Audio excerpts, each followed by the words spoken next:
well, I'm a teacher. I can't be a social media creator. I'm a teacher. That's what my friends know me as. That's not what my students know me as. That's what my parents know me as. That's what my kids know me as. How can I be a teacher and be a social media creator? It's not possible. Oh, I'm a nurse. How can I be a nurse and a podcaster? That can't be the case. What do I have to offer? I'm a nurse. And by the way, that's what everyone in my social circle knows me as. So now if I record a podcast, they're going to look at me and think, wait, what does she have to say? What are you going to teach the world? Oh, I'm a mom. I can't be a mom and own a TikTok shop. I don't know how to do that. I didn't go to business school. So this is what we do. And the real reason is because our social circle has validated or at least approved that current position. Everyone in our social circle knows what that means. They recognize it and they understand it. As soon as we do something that people don't understand, we're scared that they're not going to like us. And as soon as we think they're not going to like us for doing something they don't understand, we leave behind what we love. Because we say, well, I can't do it if they're going to misunderstand me. I can't do it if they're going to dislike me. I have so many friends right now, Mel, honestly, that are scared to put out a video because they feel the pressure from their own friends. People are not feeling pressure from the world. People are usually not worried about the comments that will come many years into being a creator. It's the people around us that we're most worried about. And so the only way we let go of that is recognizing and building this identity and insight that I can be a teacher and a creator. I can be a nurse and a podcaster. I can be a mom and own an online business. I can be two things at once and I don't need anyone else's permission. And by the way, when I pull it off, even then they won't understand. So it was never about them understanding. It was always about me focusing on what I love. And as I'm listening to you, I'm thinking back to, I remember when I decided to become a monk, pretty much no one around me understood why. I remember when I decided to leave the monastery, pretty much everyone around me didn't understand why.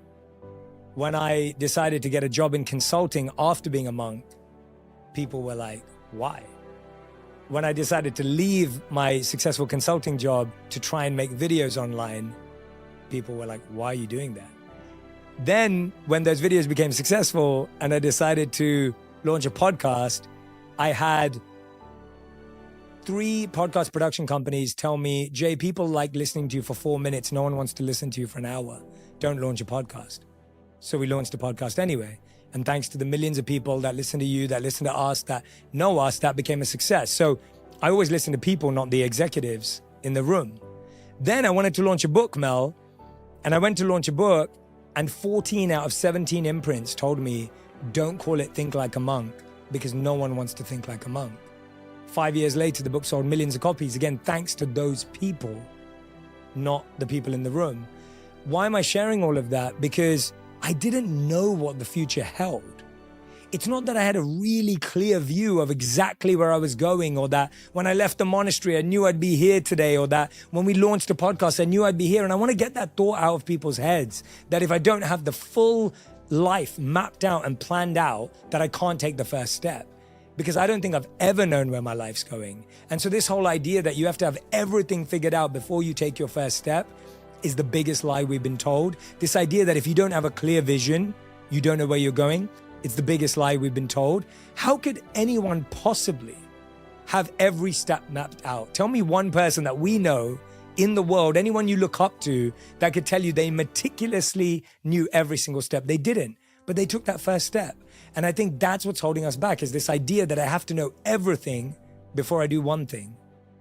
The step, I'd say, in the most practical way, to make it really, really simple for people and get away from any philosophical idea, is it's actually not about falling in love with something new or finding something else. It's about extracting and learning every possible thing from where you are right now. Whatever job you're in. But I don't want to do that, Jay, because I hate where I'm at. But that is the thing. You can hate where you're at, yes, and still gain all the skills you need for your future. When I was a consultant, I knew I did not want to be a consultant for the rest of my life. But I learned so many incredible skills from consulting that are so useful today. Okay. Whether it's negotiation, whether it's communication, whether it's presentation, whether it's connecting with clients, whatever it may be, there are so many skills. If you're working in a school, I promise you, there are so many skills in that school that are available that if you start learning, all of a sudden that place you hate becomes a place that becomes a stepping stone for your next step. If you're going to spend 8 to 9 hours, maybe more, at work every day, it's not great to walk in and think that for 9 hours a day, your mind is programming your thoughts to say, I hate being here, I don't want to be here, I can't wait to get out, because you've wasted 9 hours of your day that could be used in building the next thing. So the mindset shift is, I do hate being here. I'm going to accept that. I'm going to acknowledge that. I'm not going to lie to myself. But I'm going to take everything I possibly can from this opportunity because it is a part of my story. And it is such a powerful part of my story because this only makes the story better. I'm going to learn from a place that I hate, and I'm going to learn everything I possibly can. And so that mindset shift is, how do I turn and transform a place of misery and pain and potentially suffering into a place that becomes the launch pad of my life? And all of a sudden now you're walking into work thinking, oh, this is a launch pad. Oh, wait a minute, this is a step. This is the place where I take off from, rather than, oh, this is a place that's keeping me in prison. And I think that's the switch that people need to make, because if you're always looking for it outside of work, you're only giving yourself 2 hours in the evening, maybe an hour if you're lucky, after you've done the chores, put the kids to bed, washed the dishes. So why not use those 8 to 9 hours to build skills, to build confidence, to build security that you have available to you? Beautiful book, which talks about how really we find our purpose through sampling. And when I think of the word sampling, the way I describe it as is collecting and connecting. You are collecting stories, experiences, skills, and ideas in every job you work in.